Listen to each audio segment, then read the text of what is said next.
I size for strength and refinement. That's my Microlocs, right? And so my clients' Microlocs, and some of they slightly vary in size, slightly vary in density, but strength. I want the hair to look and feel and be strong. Most people look for strength, refinement, consistency, and like high quality. Right. So I train on those core things that are going to give that. And so because something is popular doesn't necessarily mean that it is going to give the results.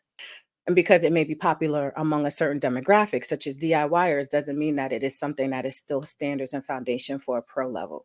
Now, when we get into sizing, I've got some pictures for y'all.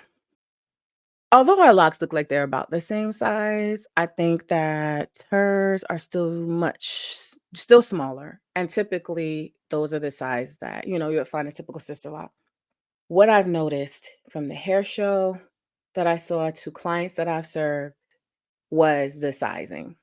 And I also noticed it on Cornwell, right? Very, very tiny. And what has been shown to happen is they tend to break more, not just because they're small, but because the tension of the tool. If y'all gone through any of my programs or boot camps, you know that I have categories of the tool types and how they impact the way the hair is locked.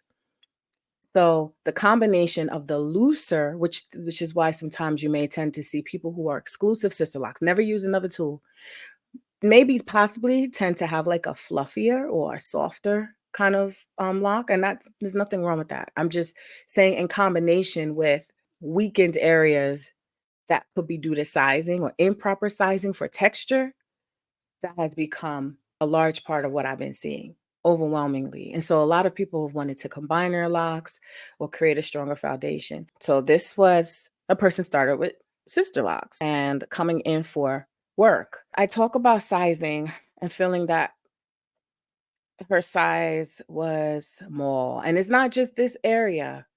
It's all over her hair because sometimes there's thinning in certain areas where the roots and the lock size is smaller because there's thinner hair. As you can see, she has a pretty good amount of hair. So all throughout her hair, it was that same kind of consistent density. But the curl and the sizing and then the loose hair that kept coming out and the lack of repair that should have been done uh, for years. Okay, let's just say she wants this size and we can make this size work, which I probably wouldn't have done it this small, but let's say we want to make it work. There needs to be attention paid to, I don't know if this was color treated at the ends, it looked like, and then left, but it just unraveled and was never really pulled in and repaired and corrected, which takes more time. And I was finding I have to speak from my opinion. It doesn't mean it's a fact, but I was finding there were locticians that were speeding through for time to make sure they can be fast. And I was noticing neglect. I was seeing things overlooked. And also I noticed that there was a wide gap in who knew how to repair. So that was an interesting thing that I noticed. And when I talk about my interaction with Joanne, um, I go back to how much emphasis is being placed on repair, effective repair methods, and combination of prevention. And if there needs to go outside the box of tools to to use a different tool, how is that incorporated into that structure? And I didn't think that it was.